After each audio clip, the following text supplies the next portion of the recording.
Indikator ada masalah berat. Di setiap prakrisis selalu ada beberapa indikator yang muncul. Pertumbuhan pekerja informal yang melonjak menjadi salah satu tanda. Lebih dari separuh pekerja di Indonesia masih bergantung pada pekerjaan informal yang cenderung tidak memberikan perlindungan sosial memadai. Situasi seperti ini berpotensi mengancam pertumbuhan ekonomi. Pemulihan ekonomi dari dampak pandemi dalam beberapa tahun terakhir tidak diikuti penurunan porsi pekerja sektor informal. Setelah pandemi, pemulihan ekonomi ternyata tidak sesuai harapan. Pertumbuhan ekonomi tidak melesat. Pencari kerja formal terus bertambah, tetapi lapangan pekerjaan tidak membesar.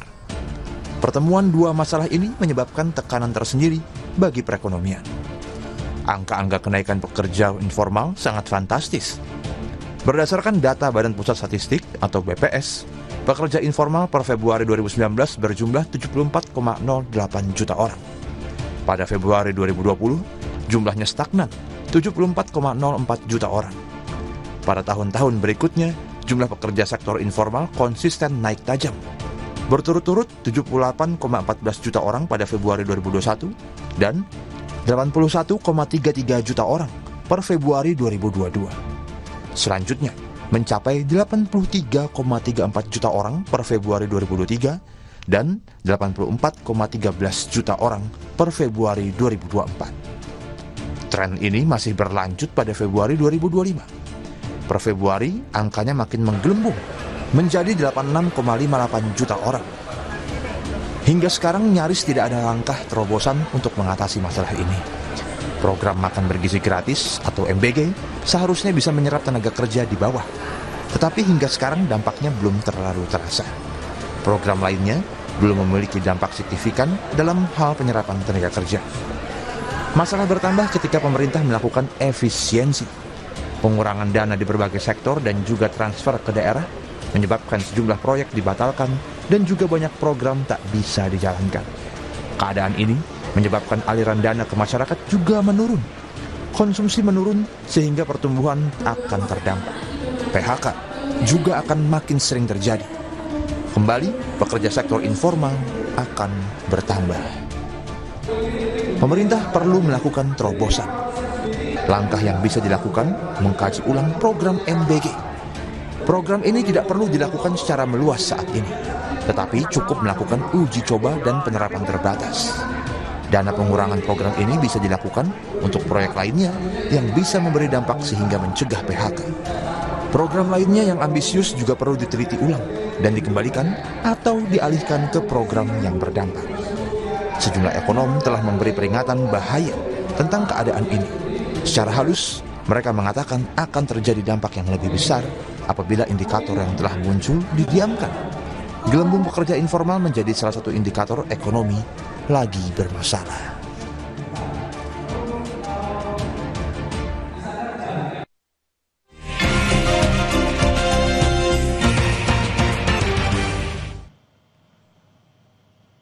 Terima kasih saudara, Anda masih bersama kami di Kompas Pagi dan sudah waktunya kita lihat halaman muka dari harian Kompas edisi hari ini, Selasa 9 September 2025.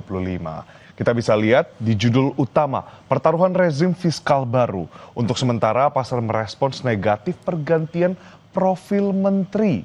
Nah, di sini ada menteri dan wakil menteri baru pada Kabinet Merah Putih di Istana Negara Jakarta Senin 8 September 2025. Mereka yang dilantik adalah Purbaya Yudi Sadewa sebagai Menteri Keuangan, Mukhtarudin sebagai Menteri Perlindungan Pekerja Migran Indonesia, Ferry Juliantono sebagai Menteri Koperasi, Irfan Yusuf sebagai Menteri Haji dan Umroh, serta Daniel Anzar Simanjuntak sebagai Wakil Menteri Haji dan Umroh.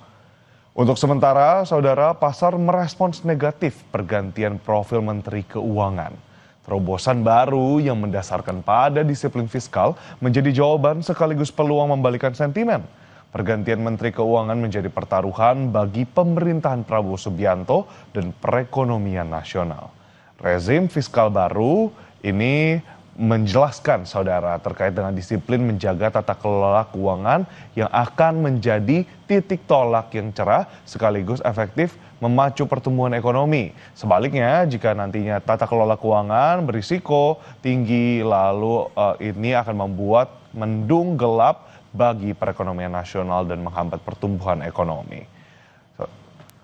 Saudara, di bagian kanan bawah di sini sudah ada berita dari Geopark Global, yakni Caldera Toba kembali meraih kartu hijau UNESCO. Ini menjadi angin segar, saudara, karena memang Caldera Toba kembali menerima status kartu hijau dalam keanggotaannya di UNESCO Global Geoparks. Hal ini mengakhiri kartu kuning atau peringatan yang dikeluarkan UNESCO karena pembangunan di kawasan tersebut dinilai tidak sejalan dengan prinsip Geopark. Kartu hijau diberikan menjadi momentum memulai pembangunan berbasis konservasi, edukasi, dan juga ekonomi masyarakat lokal sebagaimana prinsip Geopark. Nah, Geopark Caldera Toba ini yang pastinya mungkin saudara juga penasaran ingin mengunjungi mendapatkan kembali status hijau melalui penetapan sidang Komite Eksekutif ke-11 Konferensi Global Geopark Network di Kutralcura, Chile, salah satu anggota dari UNESCO Global Geoparks 5 hingga 12 September 2025. Lalu bukan hanya yang di halaman pertama saudara, tapi di dalam halaman 15 di sini ada informasi terkait dengan seorang perempuan menjadi korban mutilasi di Surabaya, Jawa Timur. Ia dibunuh oleh Alfi, kekasihnya. Emosi tinggi ditambah masalah ekonomi yang membuat Alfi gelap mata. Berjudul Dipicu Emosi, Alfi mutilasi kekasihnya ini memang menjadi sorotan saudara. Warga Lakar Santri Kota Surabaya, Jawa Timur dikejutkan dengan kasus mutilasi perempuan oleh kekasihnya sendiri. Pelaku beralasan emosi karena korban selalu menuntut hidup berkecukupan. Sebagai pengemudi ojek daring, pelaku mengaku tidak memiliki cukup pendapatan.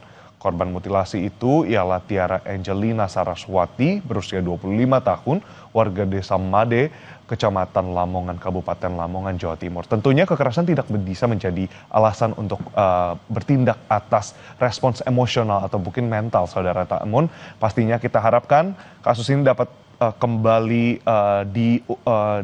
diungkap dan diselesaikan oleh pihak kepolisian.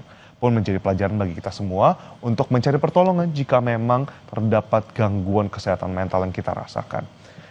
Saudara, informasi yang tadi saya bacakan dapat selengkapnya Anda baca di Kompas Harian. Harian Kompas maksud kami, edisi hari ini atau melalui daring di kompas.id.